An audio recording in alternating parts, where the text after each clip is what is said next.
Kabar semua, hari ini kita belajar tentang loop. Loop atau biasanya orang menyebutnya adalah kaca pembesar ya. Kaca pembesar. Apa itu sebenarnya loop atau kaca pembesar? Merupakan sebuah alat yang digunakan untuk membesarkan benda-benda yang kecil ya, untuk memperjelas benda-benda yang kecil yang tidak kelihatan menjadi lebih kelihatan. Baik. Sekarang bagaimana sebenarnya loop itu? Loop itu merupakan sebuah lensa ya. Lensa apa? Lensa positif. Lensa positif. Ingat kemarin kita sudah belajar tentang miopi, hipermetropi.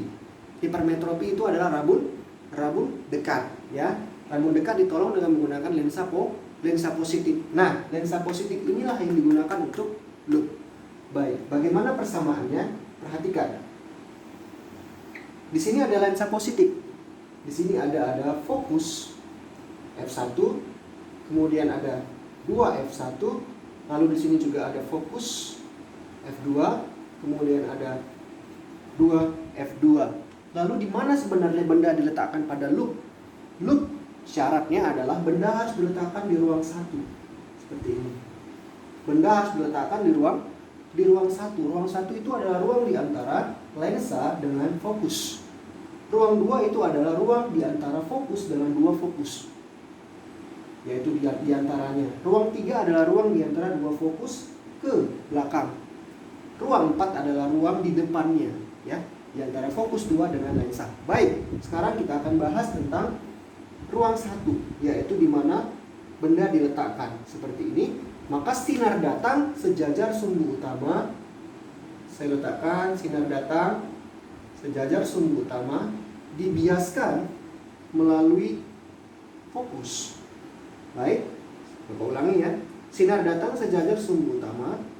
Ini sinar datang dibiaskan melalui fokus 2. Sehingga sinar perpanjangannya adalah seperti apa? Ini kalau kita gunakan penggaris, ini begini.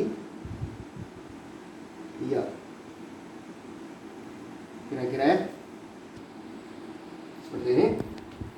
Lalu kemudian harus ada minimal 2 sifat-sifat sinar untuk menghasilkan bayangan. Yang kedua adalah sinar datang dari benda menuju titik pusat gelembungan cermin, kemudian diteruskan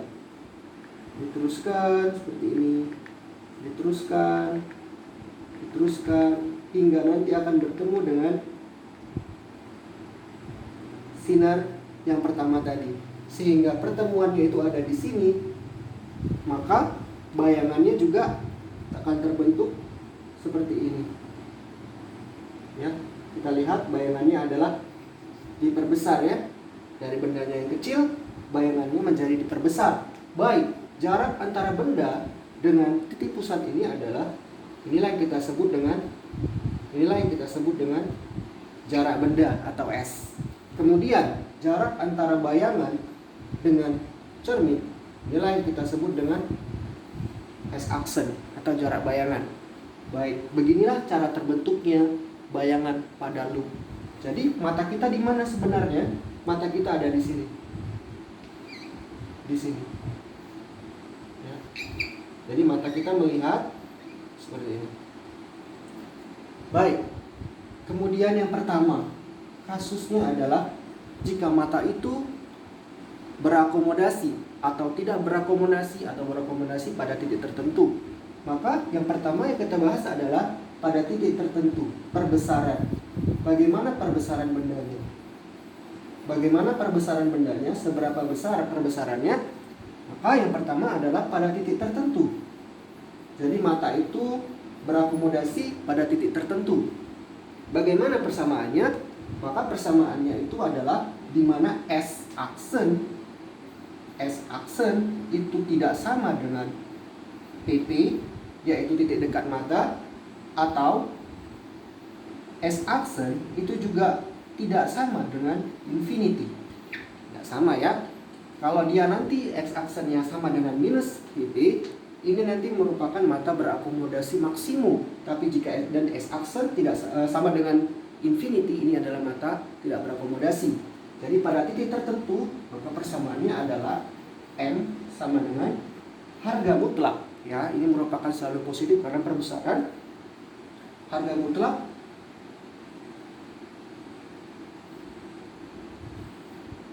mutlak dari PP per F ditambah PP per S aksen. Ini adalah untuk persamaan perbesaran pada titik tertentu di mana S aksen di sini adalah minus X. Jadi kenapa nggak dimasukkan minus? Karena harga mutlak. Kapan dimasukkan harga minusnya? Harga minusnya dimasukkan apabila kita menggunakan rumus terkenal ini ya. 1 per F sama dengan 1 per S ditambah 1 per S aksen. Jadi gunakanlah X-nya menjadi minus di sini. Nah, ini digunakan tanda minusnya. Baik. Untuk yang kedua. Untuk yang kedua adalah ketika mata berakomodasi maksimum. Berakomodasi maksimum. Apa artinya berakomodasi? Kemampuan mata untuk mencembung atau mencekung. Kemampuan mata untuk menyesuaikan, ya. Maksimum untuk menyesuaikan benda atau melihat benda. Fokus gitu ya melihat bendanya. Baik, maka perbesarannya adalah di mana ketika itu adalah S aksen yang merupakan minus puntum proksimum atau minus titik dekat mata.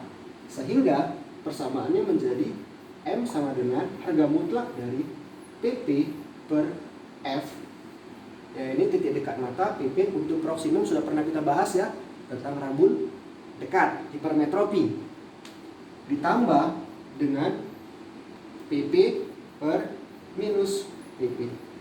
Karena harga mutlak, maka minusnya menjadi positif ya. Ditambah PP per PP hasilnya adalah 1. Sehingga perbesaran untuk mata berakomodasi maksimum adalah PP per F ditambah 1. Yang ketiga, untuk mata tidak berakomodasi atau berakomodasi minimum, tidak berakomodasi. Bagaimana maksudnya tidak berakomodasi?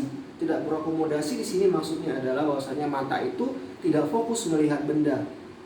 Ya, tidak fokus melihat benda. Jadi santai-santai aja gitu ya. Maka bagaimana perbesarannya? Ingat sebelum perbesarannya maka S aksen atau jarak bayangan di sini adalah infinity. Tidak berhingga. Jadi jauh tidak berhingga. Maka perbesarannya di sini bagaimana? Perbesarannya sama dengan rumus di atas, tapi kita ganti S aksennya menjadi infinity. Harga mutlak dari PP per F ditambah dengan PP per infinity. Infinity sesuatu yang dibalikan dengan infinity hasilnya adalah 0. Baik. Sehingga perbesarannya adalah M sama dengan harga mutlak dari PP per F ditambah dengan 0. Sehingga untuk mata tidak berakomodasi, perbesarannya adalah puntum proksimum dibagi dengan jarak fokus. Ini puntum proksimum ya. Jadi PP itu adalah puntum, singkatan dari puntum proksimum atau titik dekat mata ya. F adalah fokus. Oke, bagaimana, sudah mengerti kira-kira? Baik, satu contoh soal. Contoh soal. Baik, seorang penderita, bukan penderita, seorang pemakai loop ya. Di mana loop ini memiliki titik dekat ya. Di mana loop ini memiliki titik dekat atau PP. Sebenarnya titik dekat itu selalu 25 cm setiap orang ya. Ini jarak baca normal. Jarak baca normal. Ini diketahui PP sama dengan 25 cm atau jarak baca normal. Nah, perbesarannya kita gunakan misalnya untuk mata berakomodasi maksimum ya. Mata berakomodasi maksimum di mana fokusnya misalnya adalah 10 cm. Yang ditanyakan adalah berapakah perbesarannya?